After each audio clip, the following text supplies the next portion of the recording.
रावण से मुलाकात। कल सुबह सुबह रास्ते में 10 सिर वाला हट्टा कट्टा बंदा अचानक मेरी बाइक के आगे आ गया। खैर जैसे तैसे ब्रेक लगाई और पूछा, क्या अंकल 20 आंखें हैं? फिर भी दिखाई नहीं देता। जवाब मिला, तमीज से बोलो, हम लंकेश्वर रावण हैं। मैंने कहा, ओह अच्छा, तो आप ही हो श्रीमान रावण। एक बात बताओ, ये 10 मुंह संभालने थोड़े मुश्किल नहीं हो जाते? मेरा मतलब शैम्पू वगैरह करते टाइम, और कभी सर दर्द शुरू हो जाए तो पता करना मुश्किल हो जाता होगा कि कौन से सर में दर्द हो रहा है। रावण, पहले ही ये बताओ तुम लोग कैसे डील करते हो इतने सारे मुखौटों से? हर रोज चेहरे पे एक नया मुखौटा, उस पर एक और मुखौटा, उस पर एक और। यार एक ही मुंह पर इतने नकाब, थक नहीं जाते? मैंने झेपते हुए कहा, अरे अरे आप तो सीरियस ले गए। मैं तो वैसे ही। अच्छा ये बताओ, मैंने सुना है आप कुछ ज्यादा ही अहंकारी हो। रावण, हा हा हा हा हा हा हा। अब इसमें हंसने वाली क्या बात थी? कोई जोक मारा क्या मैंने?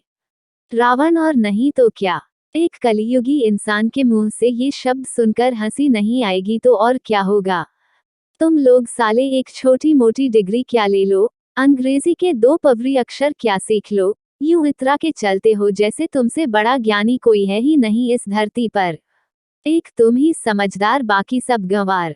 और मैंने चारों वेद पढ़ के उनपे टीका टिप्पणी तक कर दी। चंद्रमा की रोशनी से खाना पकवा लिया, इतने इतने क्लोन बना डाले, दुनिया का पहला विमान और खरे सोने की लंका बना दी। तो थोड़ा बहुत घमंड कर भी लिया तो कौन आफत आ पड़ी है? मैं थोड़ा सा और सकुचाते हुए, चलो ठीक है बॉस, ये तो जस्टिफाई कर दिया आपने, लेकिन गुस्सा आने पर बदला चुकाने को किसी की बीवी ही उठा के ले गए। ससुरा मजाक है का? बीवी न हुई, छोटी मोटी साइकिल हो गई। दिल किया, उठा ले गए। बताओ। एक पल के लिए रावण महाशय तनिक सोच में पड़ गए। मेरे चेहरे पर एक विजयी मुस्कान आने ही वाली थी कि फिर वही इरिटेटिंग अट्टहास, हा हा हा हा है लुक हू इज सेइंग।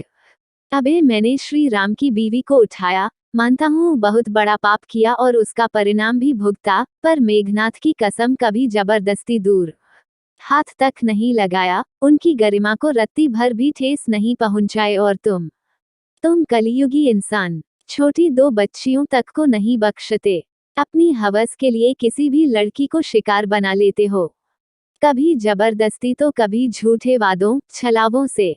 अरे तुम दरिंदों के पास कोई नैतिक अधिकार बचा भी है भी मेरे चरित्र पर उंगली उठाने का? फोकट में ही। इस बार शर्म से सर झुकाने की बारी मेरी थी, पर मैं भी ठहरा पक्का इंसान। मजाक उड़ाते हुए बोला, अरे जाओ जाओ अंकल, दशहरा कल ही है, सारी हेकड़ी निकाल देंगे देखना। और इस बार लंकेश्वर जी इतनी जोर से हंसे कि मैं गिरते गिरते बचा। यार तुम तो नवजोत सिंह सिद्धू के भी बाप हो, बिना बात इतनी जोर दो से काहे हंसते हो?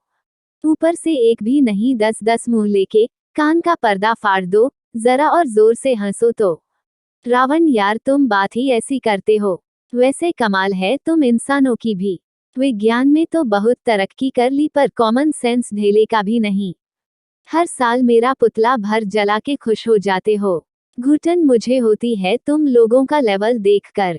मतलब जानते नहीं दशहरा का बदनाम मुझे हर साल फालतू में करते हो। किसी दिन टाइम निकाल कर तुम सब अपने अंदर के रावण को देख सको तो पता चले कि क्या तुम मुझे जलाने लायक हो। जलाना छोड़ो, तुम आज के तुच्छ इंसान मेरे पैर छूने लायक भी नहीं। बाकी दिल बहलाने को कुछ भी करो। और उसके बाद मेरी हिम्मत जवाब दे गई और मैं पतली गली से निकल लिया।